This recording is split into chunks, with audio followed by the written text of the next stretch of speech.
भारत और विश्व उत्तर प्रांत के अवधि बुलेटिन में आप सबको स्वागत है। दिन भर के प्रमुख घटनाक्रम यह प्रकार के है। पाकिस्तान के अदालत इमरान और उनकी पत्नी पर राजनीतिक भड़काऊ बयान पर लगाई पाबंदी।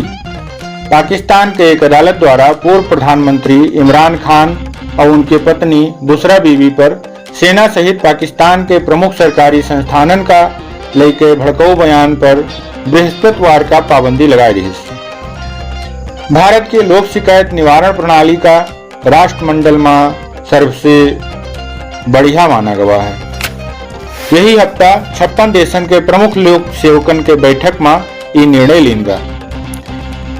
भारत चीनी सीमा पर यह समय हालात सामान्य से स्थिर हैं। लद्दाख में सैनिक गतिरोध का सुलझावे खातिर प्रभावी संचार कायम रखा गया है।